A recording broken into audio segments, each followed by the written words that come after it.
Hello viewers and welcome to another episode of Trashtalk on Battletech. In this episode, Rokurokubi. Yeah, you guys probably aren't expecting that, I didn't even expect this either. So, disclaimer, I don't like the Dank Age era at all, or just about any other era that's after Civil War or is the Civil War era. Fucking bitch. But just because the timeline sucks, that doesn't mean the meshs suck, and boy do I want to talk about this little guy a lot. The year is 3135. Rokurokubi is produced by Hardened Armor, works as a light mech for the DCMS, better known as the Draconis combined Mustered Soldiery. This mech is popular with samurais of House Kuruda because it looks like a goddamn samurai, exciting their inner weeaboo. Sure, it's small, but House Kuruda always liked light meshs anyway. They also like to use it for honor duel, and frankly, that makes a lot of sense. Weighing at 35 tons, the RK-4T is as heavy as a light could get. The mech has a Magnet 245 extra light fusion engine pushing its endo steel chassis, all the way to 118 km per hour. Or it would be if it didn't have 13.5 tons of hardened armor. Hardened armor is a type of armor that can be mounted to nearly twice the mass of most armor types, which mean you can pack twice as more protection on a mech. In fact, the RK-4T is so tough, it's tougher than a bloody summoner, and it can take a Gauss rifle slug to the face. However, this comes at the cost of pilot skill penalty, and slowing your mech down by 1 hex, which means the RK-4T runs at only 108 km per hour. Still fast, but not as fast. And while it has a thick hide, the RK-4T still has the internal structure of a 35-tonner's, and on top of that, it has an extra light gyro which is bigger than your standard gyro but lighter, exchanging free mass for higher chance of getting it destroyed through critical hits. Now, you might be thinking, with all the armors, what is it armed with? The answer isn't nothing, but it's instead a light autocannon 5 and a sword. It makes perfect sense as a dueling mech, because it's barely able to kill anyone. Any fight between two RK-4T will probably end with the loser leaving with a bruised honor instead of a coffin.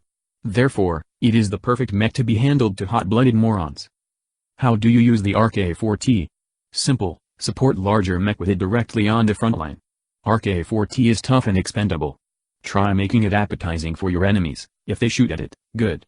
If they ignore it, you can keep shooting and slashing them anyway. The light autocannon also played a key part in supporting, as you can have 2 tons of special munitions to play with. You probably can't kill Battlemech with RK-4T, but you can kill everything else.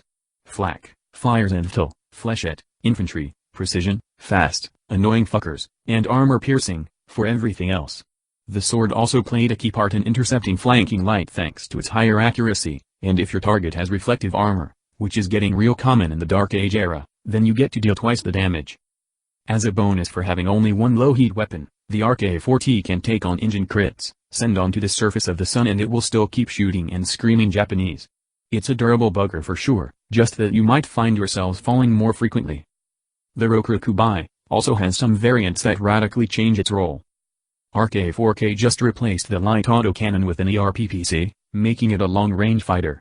This is probably the more preferred variant than the original one, as it could, do some real damage, and has a resemblance to the older Panther.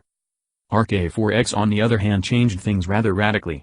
Instead of hardened armor, it has ballistic reinforced armor that halves damage from ballistic and missile weapons, making the RK-4X incredibly tough against them without a pilot skill or speed penalty. But this means energy weapon hits them the hardest, so you should be a bit careful around energy boat. With a free mass gained from switching armor, the RK-4X upgraded its engine to 280 extra light for more speed, installed a supercharger for even more speed, switched out its sword for a Vibrasword which deals more damage at the cost of some heat, and a Guardian ECM suite almost as an afterthought for electronic support. It's also equipped with a clan-grade DRPPC, turning it from a side dish to the main course of your death.